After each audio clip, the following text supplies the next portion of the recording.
When the Kaminoans assembled the Grand Army of the Republic, they didn't skimp on equipment. They made some of the clones' gear themselves, as was the case for their iconic armor, but for the rest of the GAR's arsenal, they subcontracted a number of third-party manufacturers to do the job. Most of the GAR's equipment, from small arms to tanks, were initially designed specifically for the clone army, resulting in extremely high-quality weapons that regularly outperformed their separatist equivalents. But which of the more common clone blasters was the best? Today, we'll be answering that question.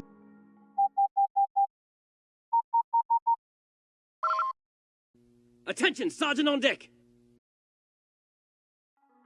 The GAR's primary standard issue blaster weapons were the DC-15A blaster rifle and the DC-15S blaster carbine.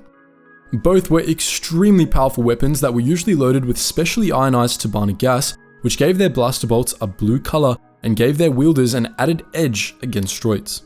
The Kaminoans commissioned both weapons, along with the whole DC line, from Blast Tech Industries. The DC-15A was large and bulky, even for a blaster rifle, but it made up for its awkwardness with its power and accuracy. The 15A could fire off 500 shots per cartridge, and each round from these rifles was extremely powerful, able to punch through even the toughest armor and blast a half-meter crater in solid ferrocrete. The 15A was far more powerful than nearly any other blast rifle, and it had an extremely long range too. When mounted on a tripod, it was accurate at ranges of up to 10 kilometers. The DC-15A could be used in a stun setting on different power levels and in both fully automatic and semi-automatic modes, though it wasn't considered a true repeating blaster as it wasn't designed to pump out a constant stream of fire. On top of their already impressive stopping power and range, these rifles also came with a number of other useful features.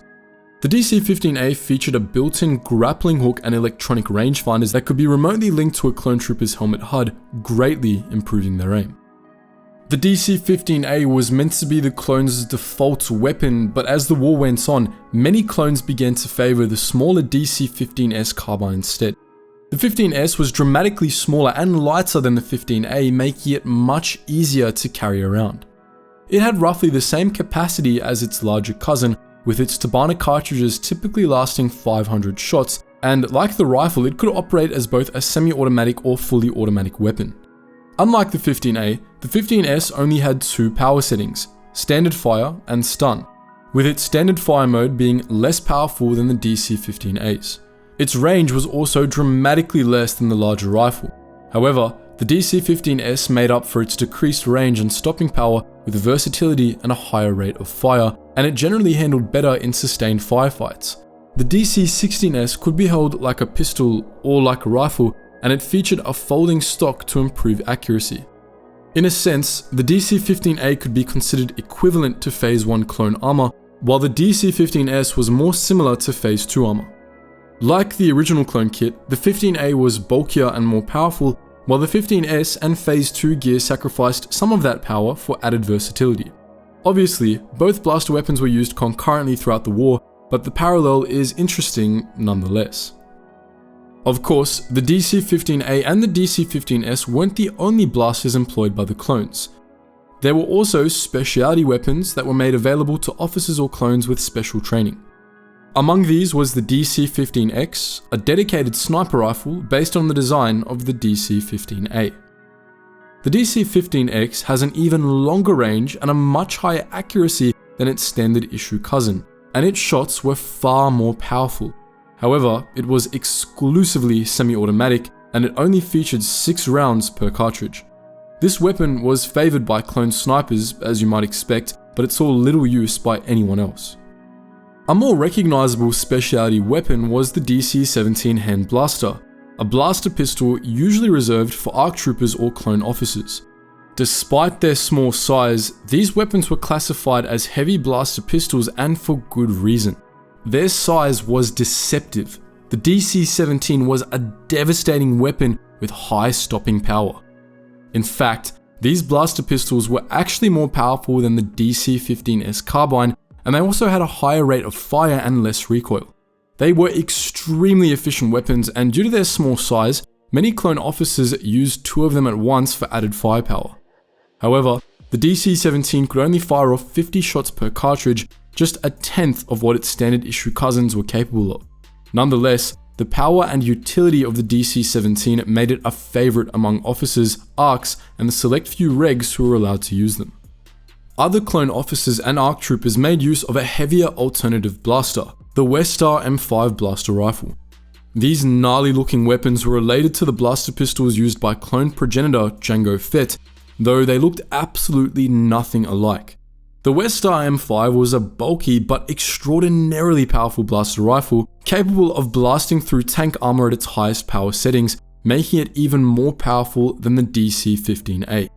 It had full auto, semi-automatic and burst fire modes, and it featured hardpoints on the underside of the barrel where a single-shot pump-action grenade launcher could be mounted, adding to the already incredible stopping power of this weapon.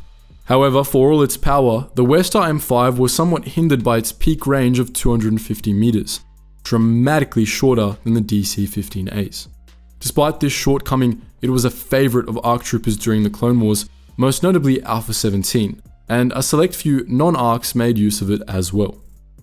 There was also the DC-17M interchangeable weapons system, but since that blaster was reserved for commandos and was technically 3 guns in one, we're going to be leaving it out of this video for the sake of a fair comparison. Finally, we have our third category of clone blasters, the heavy weapons.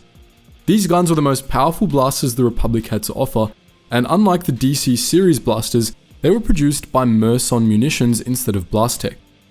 These weapons were reserved for clones or ARC troopers that had gone through dedicated heavy weapons training programs, making them an uncommon sight on the battlefield. When they were used, however, they certainly made their presence known. The more common of these heavy blasters was the Z6 rotary blaster cannon, a heavy repeating blaster that many of you likely know as the chosen weapon of Heavy and Commander Thrawn. The Z6 was bulky and weighed 16 kilograms, and it required 2 hands to operate. Due to the Z6's awkward construction, it could be difficult to use, but it made up for this with its incredible rate of fire. The Z6 featured 6 barrels that could rotate rapidly and a central cooling apparatus, allowing the blaster to achieve an extremely rapid rate of fire. The Z6 could spew out 166 powerful armor-piercing blaster bolts per minute, or between 2 and 3 per second, spraying constant streams of fire across the battlefield. The Z6's power pack was only good for 200 shots, which meant it could only keep up uninterrupted fire for a minute and change, but if used in short bursts, it could go much longer without the need for reloading.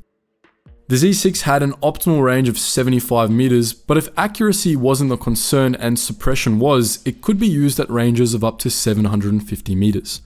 It was the Republic's ultimate spray and pray weapon, an absolute terror to enemy forces in the right hands. There was also a less well-known heavy repeating blaster in the Republic's arsenal, the experimental reciprocating quad blaster, or SIP quad for short. Typically reserved for ARC troopers, the SIP quad was a huge portable quad laser featuring 4 double barrels linked to a massive backpack mounted power cell. These things were so huge that the power cell backpack featured built-in repulsor lifts as insurance against recoil. And as you might expect for such a bulky weapon, the SIP quad was best used against slow targets. However, the SIP quad was extraordinarily powerful, capable of tearing apart light tanks with ease. Its barrels could be fired one at a time or in pairs, and in either case, the SIP quad was truly a nasty weapon, if a tremendously cumbersome one. Now that we've gone through all of these weapons, let's parse out which was the best.